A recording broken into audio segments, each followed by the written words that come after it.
Herzlich willkommen bei Kiefer Classic Racing zum ersten Teil der Videoreihe zum Einstieg in den historischen Motorradrennsport.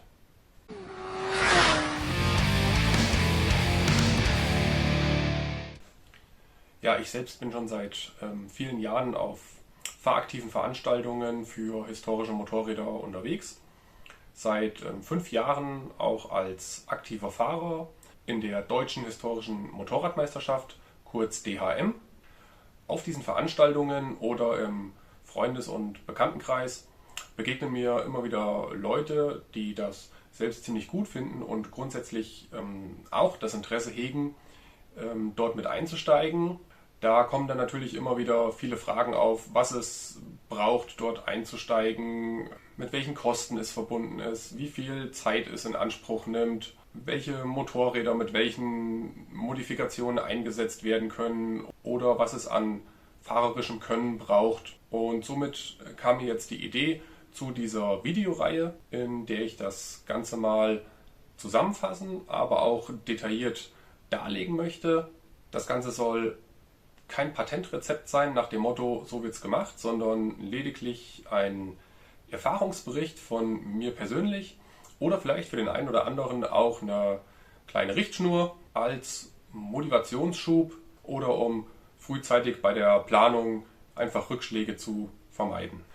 Die einzelnen Punkte, die ich in diesem Video ansprechen möchte, werden den erfahrenen Motorradfahrern unter euch erstmal als völlig banal und als absolut verständlich erscheinen. Aber ich möchte hier eine möglichst breite Zielgruppe von Leuten ansprechen, also eben auch jene, die vielleicht gerade mit dem Motorradfahren beginnen und sich das Ganze vielleicht mittel- bis langfristig vorstellen können, dort einzusteigen oder vielleicht auch jetzt gerade erst durch diese Videoreihe auf die Idee kommen. Zudem stehen diese ganzen einzelnen Punkte sehr stark in Verbindung oder beeinflussen sich gegenseitig und vielleicht lässt sich das Ganze so einfach mal Stück für Stück verdeutlichen. Also, welche ersten Überlegungen sind meines Erachtens grundsätzlich wichtig, bevor man sich in dieses Abenteuer historischer Motorradrennsport hineinwagt? Punkt 1 ist der Faktor Zeit. Jedes Hobby benötigt Zeit. Man hört oft, freie Zeit hat man nicht, freie Zeit, die nimmt man sich. Aber oftmals, und das weiß ich aus eigener Erfahrung, ist es gar nicht so einfach, neben vielleicht Schule, Studium, Beruf, Familie, Hausbau oder anderen Verpflichtungen genug Zeit für Hobbys und Aktivitäten aufzubringen, die einem wichtig sind. In diesem konkreten Fall solltet ihr euch dann also fragen, habe ich die entsprechende Zeit, eventuell ein Motorrad von Grund auf neu aufzubauen oder zu restaurieren? Oder umgehe ich das und kaufe mir ein fertiges, einsatzbereites Motorrad? Das hat beides seine Vor- und Nachteile. Darauf werde ich auch zu einem späteren Zeitpunkt in dieser Reihe nochmal eingehen. Ihr müsst euer Motorrad natürlich pflegen, warten und instand halten. Das Ganze nimmt Zeit in Anspruch. Und letzten Endes stehen natürlich dann die Veranstaltungen, die ihr besuchen möchtet. Wie viele Veranstaltungen ihr da pro Jahr anfahrt, ist natürlich euch selbst überlassen. Es gibt kleine eintägige Veranstaltungen, beispielsweise an einem Samstag, morgens hinfahren, abends zurück. Aber es gibt natürlich auch vollwertige Rennveranstaltungen, die sich eben über ein ganzes Wochenende hinziehen.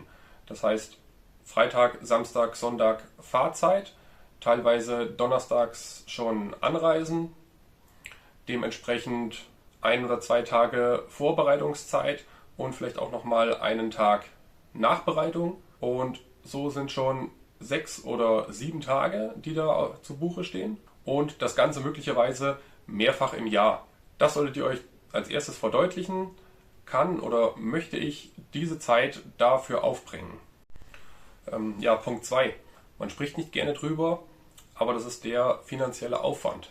Motorsport in egal welcher Form ist grundsätzlich immer teuer. Dabei sind aber gerade im Bereich des historischen Motorradrennsports die finanziellen Hürden für den Einstieg gar nicht so hoch, wie man vielleicht zunächst vermuten würde. Das Ganze möchte ich euch später nochmal genauer ausführen. Da wird es dann mal ein Video geben, in dem ich mal die ganzen Kosten anspreche, was man so einplanen muss und auch mal am Beispiel von mir selbst eine Kostenaufstellung für beispielsweise eine Saison in der Deutschen Historischen Motorradmeisterschaft mache.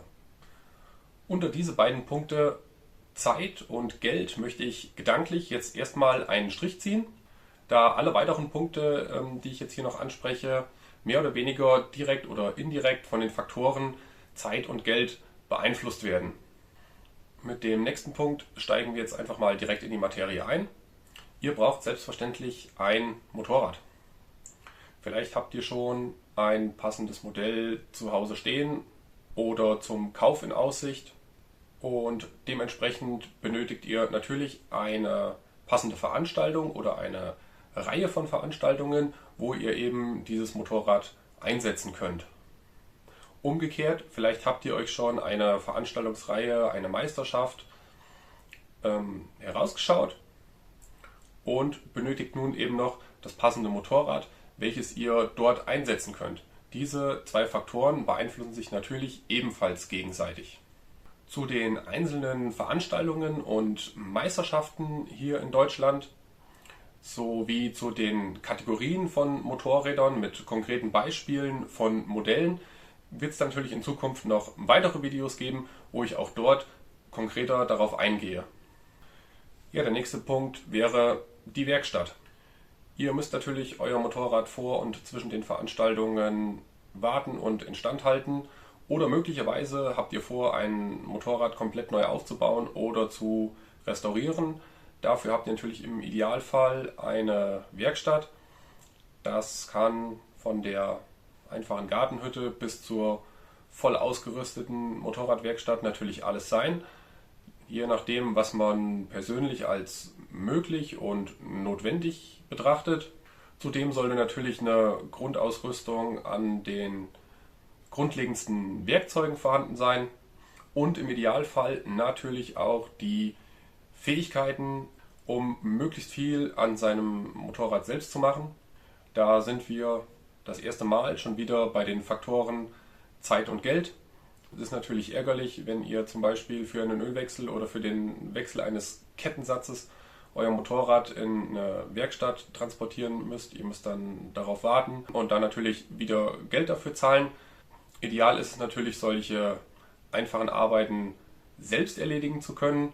Natürlich sind tiefgreifendere Arbeiten, wie jetzt zum Beispiel das Schleifen von Zylindern oder das Überholen einer Kurbelwelle, nur für die wenigsten im privaten Bereich selbst möglich. Das geht mir nicht anders. Ich muss auch bestimmte Arbeiten extern erledigen lassen. Aber es hat eben ausschließlich Vorteile, wenn man so viel wie möglich selbst machen kann. Der nächste Punkt, den es zu bedenken gilt, ist, dass ihr für euer Rennmotorrad eine Transportmöglichkeit braucht. Gerade auf den in Anführungszeichen höherkarätigen Veranstaltungen sind natürlich nur reine und kompromisslos umgebaute Rennmaschinen zugelassen. Das heißt eben, ihr könnt die Motorräder nicht auf eigene Achse zu der Veranstaltung bringen, sondern braucht eine Transportmöglichkeit, sprich einen Transporter oder Anhänger. Da sieht man auf den Veranstaltungen die verschiedensten Möglichkeiten. Einfache offene Anhänger, geschlossene Kofferanhänger, alle Arten von Transportern, eher kleinere Motorräder, auch oftmals in herkömmlichen Kombis. Das gilt es eben zu bedenken, dass man sich dort die Möglichkeiten schafft, auch wenn es für die Veranstaltung einfach ein geliehener Anhänger oder Transporter ist. Aber das gilt es auf jeden Fall zu bedenken. An diesen Punkten merkt ihr jetzt vielleicht, dass das Ganze auch darauf hinauslaufen kann, ein gutes Netzwerk in der Szene zu haben. Ihr habt vielleicht einen Bekannten, der eine Drehbank besitzt oder ein Schweißgerät. Oftmals ist es auch so, dass gerade für seltenere Maschinen viele Ersatzteile einfach nur unter der Hand verkauft werden oder dass man sich einfach bestimmte Gerätschaften oder Hilfsmittel einfach nur mal irgendwo ausleihen kann. Also ein gutes Netzwerk in der Szene ist absolut wichtig. Ja, neben eurer Werkstatt zu Hause braucht ihr natürlich für eine Veranstaltung oder für ein ganzes Wochenende auch eine grundlegende Ausrüstung vor Ort an der Rennstrecke, sprich euer Fahrerlager. Im Idealfall überdacht mit einem Zelt oder der Markise an einem Transporter oder Wohnwagen oder Wohnmobil. und natürlich eine grundlegende Ausstattung an Werkzeug und Ersatzteilen. Da kann man erstmal relativ klein anfangen und kann sich dann nach und nach von Veranstaltung zu Veranstaltung oder von Jahr zu Jahr da entsprechend weitere Dinge zulegen, die es da einem etwas einfacher und komfortabler machen. Ansonsten gilt immer, was man nicht hat, das leiht man sich. Auf den Veranstaltungen sind alle Leute super hilfsbereit und zugänglich. Wenn es da einfach darum geht, sich ein Werkzeug oder sowas mal auszuleihen, da werdet ihr keinen finden, der euch das verweigert. Zum Thema Fahrerlager und dazu, wie sowas aussehen kann oder wie ich es für mich persönlich als zweckmäßig erachte, wird es dann im Rahmen dieser Reihe auch nochmal ein extra Video geben, wo ich euch das dann im Detail einfach mal zeigen werde, wie das vor Ort aussieht. Innerhalb oder außerhalb eures Fahrerlagers braucht ihr natürlich bei mehrtägigen Veranstaltungen eine Übernachtungsmöglichkeit.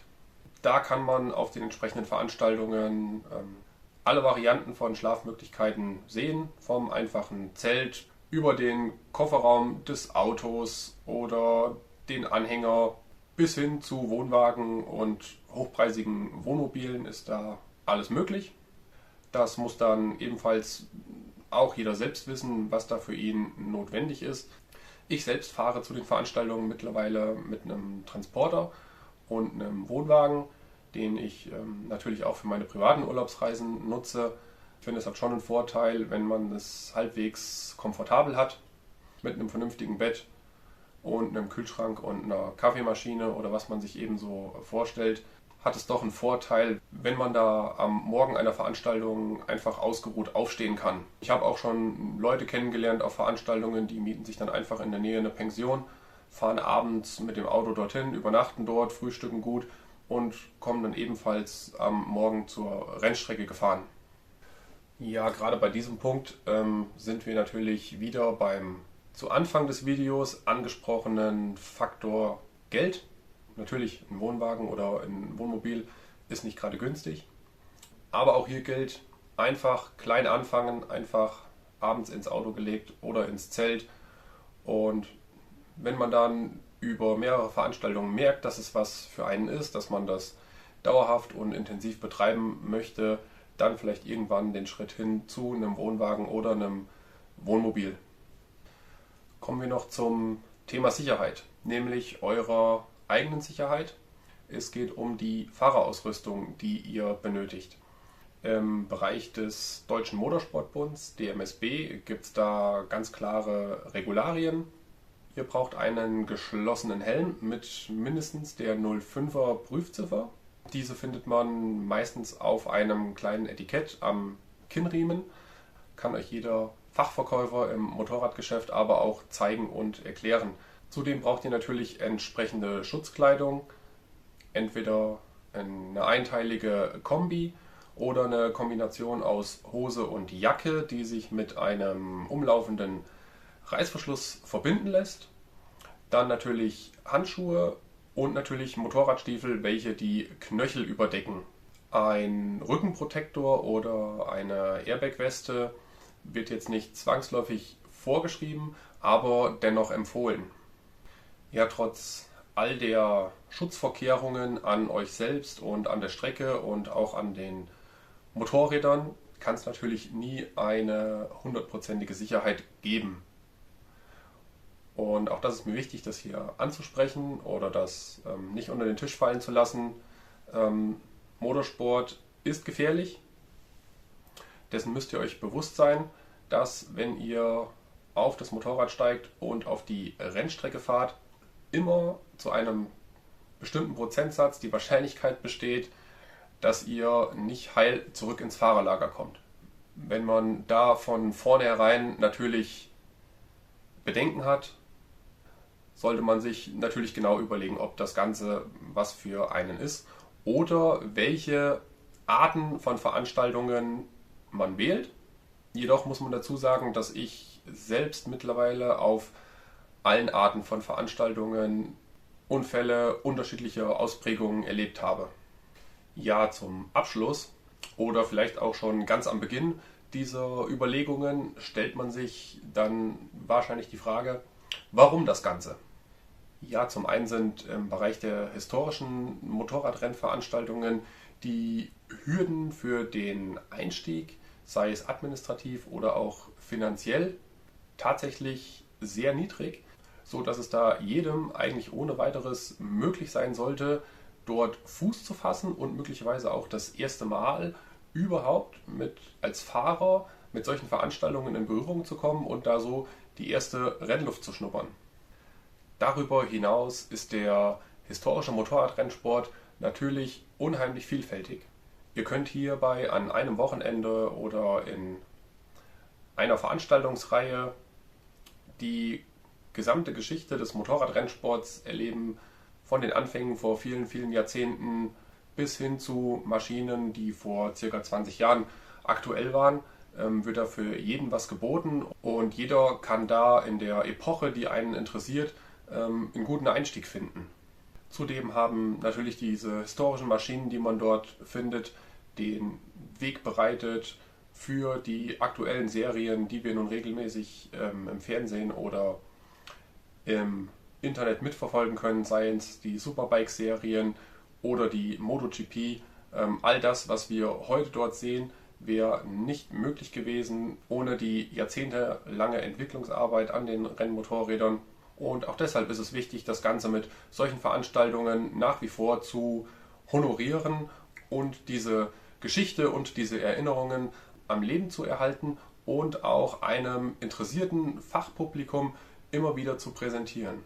Und natürlich ist ein absolut entscheidender Punkt die Gemeinschaft untereinander in der Szene.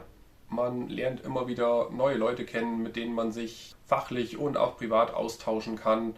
Auch ich selbst habe in den letzten Jahren da viele neue Bekanntschaften geschlossen. In dem Fall kann ich für die Deutsche Historische Motorradmeisterschaft sprechen. Das Motto lautet dort Motorsport unter Freunden und es wird dort wirklich von so gut wie allen Teilnehmern gelebt, so dass man da auch von der menschlichen Seite einiges mitnimmt. Wenn ihr nun die hier angesprochenen Punkte für euch selbst positiv beantworten könnt oder motiviert seid, an den Punkt zu kommen, alle diese Punkte für euch positiv beantworten zu können, dann dürft ihr gespannt sein auf die kommenden Videos in dieser Reihe, wo ich die wichtigsten Punkte in separaten Videos nochmal ausführlich erläutere. Wenn ihr das nicht verpassen wollt, abonniert unseren Kanal, gebt dem Video gerne einen Daumen nach oben. Wenn ich in euren Augen vielleicht etwas vergessen habe anzusprechen oder wenn ihr Fragen habt, schreibt es einfach in die Kommentare oder schreibt uns direkt an, zum Beispiel über Social Media oder über unsere Homepage. Bis dahin, tschüss, bis zum nächsten Mal.